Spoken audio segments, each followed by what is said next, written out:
know as much result, to be quite honest. Grab a chair. All right, here we go. Carson Beck. Oh, boy. Chris Doring on the interception. Doring making plays there. How about it, huh? Yeah, Moore jumps up and gets that pass. Ill-advised throw from Carson Beck for sure. Next play. Deep. Next play. This reminded me of the old Love days. it. Coach Spurrier, after a turnover in plus territory, taking a shot over the top. Aiden Mizell stepping up. No Trey Wilson. Mizell says no problem. Gators take the 7-3 lead. This is a team that had lost 3 straight in the series, all by at least 20 points. And then Beck, another one. That's 2 now. That's number 10. 10th pick in 5 games. He had a lot of eye black on. It was like he may have had some in his eye or something. But about Florida only had 6 interceptions coming into this game. And they already had 2 this first half. Yeah, a little bit later, Florida up 10-3 Lagway. Yeah, this was where it all changed. Goes down, grabbing that left hamstring. And Graham Mertz, already done for the year in his Gator career, just nothing he can do. We'll get into the next quarterback in just a moment. Meanwhile, former Gator Trevor Etienne dragged down by former teammates, 7 carries, 31 yards, and he left the ball game. Yeah, it was like more of attrition out there for a little bit. Both sides of the ball, both teams suffering from injuries. Third quarter, Beck to Dylan Bell. Oh my goodness, what concentration by Bell. Sets the Bulldogs up inside the 5, and on the very next play, Nate Frazier going to take it in from 2, and we are tied at 13. This is into the third quarter. All right, it's he on top. You can do that. You just can't throat slash, which he finishes there with the penalty. All right, Florida looking for the lead, but a bad snap on a field goal attempt. Stop me if you've heard this before. Special teams issues for Florida. I've heard it. Ensuing Georgia drive. Beck to Cash Money Jones. 3 catches for 37 yards. They like the matchup today with Cash Jones on the Florida linebackers. Dogs up 20-13, fourth quarter. Jacoby Jackson. Again, this is a backup quarterback. This is a third-string quarterback. Aiden Warner, a Yale transfer, did a nice job on that drive, leading Florida into position for a Jackson touchdown. Warner, by the way, had taken 11 snaps in his career and thrown 3 passes. Meanwhile, Beck finds the right color jersey, and that right color jersey is Arian Smith, who goes 34 yards. And then Beck to Dominic Lovett, 27-20. Yeah, a little slip screen to the slot. The O-line, the tight ends go out and block. And it's amazing when everybody's on the same page. This passing game actually can do some things. Young receivers didn't catch very well. How about your defenders? That's an absolute brilliant. C.J. Allen there off the Warner interception. Warner 7 for 22 in a real difficult spot. Dwight Phillips' first ever carry to touchdown. Dogs win again. No, I'm not concerned with it because, I mean, you throw the ball, that's going to happen sometimes. I mean, we got to try to do a good job of preventing it, but we also won the game because he can throw the ball, right? We weren't able to run the ball down their throat in the fourth quarter. We threw the ball. And he makes checks, decisions. I mean, there's 3 plays in that last 2 drives that nobody knows what he did, and he's got elite knowledge of what's going on and puts us in the right play, and the plays work when he puts us in them. He's got to be willing to take check downs and what defense gives him and not force the ball a lot of times. But as to what keeps him from pressing, if I knew that, I would be worth a lot more money. You think about it now, just a few weeks ago, that he's standing around eating ice cream, So, and then all of a sudden, Graham Mertz is down. I'm the 2, and then here we go 2 weeks later. It's Florida, Georgia, and I'm trotting on the field in mid-second quarter here.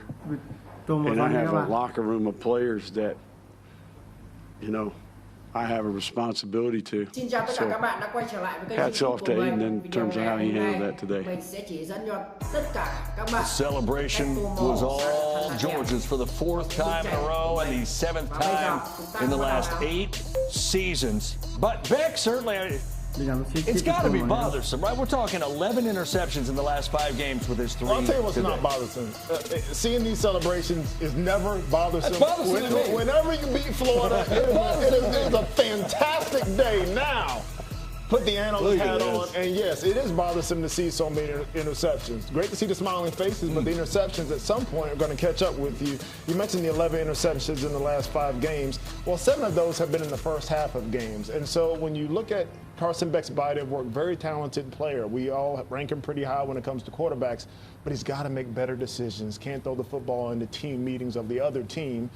And also the communication with wide receivers. There were several times over this season and even in this game where you've seen Carson Beck make changes at the line of scrimmage, and whether it was the receiver understanding it or him being clear with the check, it turns into an interception or an incomplete pass at best sometimes. And so, look, I thought defensively for Georgia, though, they kept Georgia in this football game. The defense put the offense in position to score. They get 14 points off 2 turnovers. And CD, on those turnovers, Georgia's offense only had to go 36 yards and 7 yards in order to get touchdowns in that second half. No doubt. Complimentary football there. But when Florida scored in the fourth quarter to make it 20-20, it was all Carson Beck. A 7-play drive, they go 75 yards, and 6 of the plays they call are pass plays, trusting Carson Beck in crucial situations. And Kirby talked about it a little bit, about the checks, about controlling the offense. Like, the offensive issues are not just Carson Beck. Now, he can't be careless with the football like he was, but receivers drop way too many passes. Offensive line giving up way too much pressure. They're not running the ball the way that they typically have. So this is not just on Carson Beck today. It was magnified with the turnovers. He's got to be careful with the ball. But at the end of the day, he made plays when they needed to down the stretch. By the way, it gets real for both. Again, Georgia goes to Ole Miss next week. Florida goes to Texas. By the way, here's the Florida quarterback situation. Aiden Warner, redshirt freshman, transfer from Yale. And behind him now, Clay Millen, redshirt junior, transfer from Colorado State by way of Nevada, who was born in Washington State. I mean, this is where Florida is right now, in a most horrendous schedule remaining in all of college. Let me say this, though. It didn't feel good because I've had a ton of texts from Georgia fans that are like, man, I feel bad. Like DJ getting hurt, you guys would have probably done well. Well, again, we don't believe in moral victories. I know you corrected me on that a little bit earlier. But I will say this, these guys played hard. I'm not disappointed in the effort at all. I thought the defense was physical. I thought they were opportunistic. I thought the offense, despite being one-dimensional with your third-string quarterback, still found ways to battle back. They ran the ball when they needed to. I'm very proud of this team's effort, and I'm very proud of the resiliency and how they fought for their head coach. Let's say what you haven't said out loud, though. You believe they win this thing if Lagway doesn't get hurt? I don't know if they win this thing or not. I would like to see it play out. They absolutely could have won this game. He's trying to bait you. No, I mean, look, I'll say I would have certainly thought Florida would win this with Lagway. I'll tell you this, it was totally different when Lagway went out. And I think Lagway gives you something that none of the other quarterbacks on Florida's roster do. It's a shame to see him go out that way. Now teams going to have to prepare differently than they would have for Lagway. All right, just getting going on SEC football final. You didn't take that bait. I didn't want to offend the Georgia people. No, I've already offended the A&M fans. Kyle Field's awesome. And LSU fans, but that's okay. Who's counting? Diego Pavia, 2-0 coming into this day against Hugh Freeze coached football teams.